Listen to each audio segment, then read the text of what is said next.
Alephata police स्टेशनच्या हद्दीमध्ये बेल्हे ते आळेफाटा दरम्यान रात्री अपरात्री मोठ्या प्रमाणात नियमबाह्य वाळूची चोरी होत असल्याची तक्रार महसूल विभागाकडे प्राप्त झाल्याने महसूल विभागाचे प्रांत अधिकारी अजय देशमुख व त्यांच्या पथकाने सोमवारी रात्री 7:30 ते पहाटे 2 वाजेपर्यंत वाळूची 4 वाहनं पकडली व ती 4ही वाहनं आळेफाटा पोलीस स्टेशनला जमा केली आहेत. दरम्यान यातील 2 वाळूची वाहनं दोघांनी पोलिसांच्या ताब्यातील आणि महसूल विभागाच्या कर्मचाऱ्यांच्या ताब्यातील पळून नेली म्हणून त्यांच्यावर जबरी चोरीचा गुन्हा दाखल केला आहे.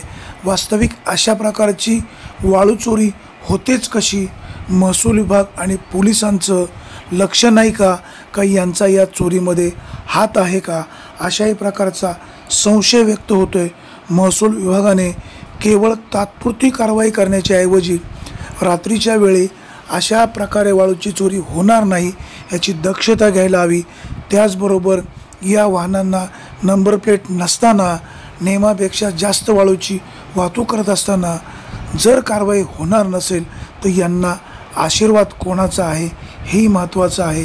त्याचबरोबर जर अशी वाहनं रात्री अपरात्री वाळूची चोरी करत असतील तर पोलिसांना याबाबतचे महसूल विभागाने विशेष अधिकार देणं गरजेचं आहे आणि अशा चोरांना वठणीवर आणायला हवं. शोध बातमीचा, ध्यास सत्याचा आपण पाहत राहा फक्त विघ्नर टाइम्स. धन्यवाद.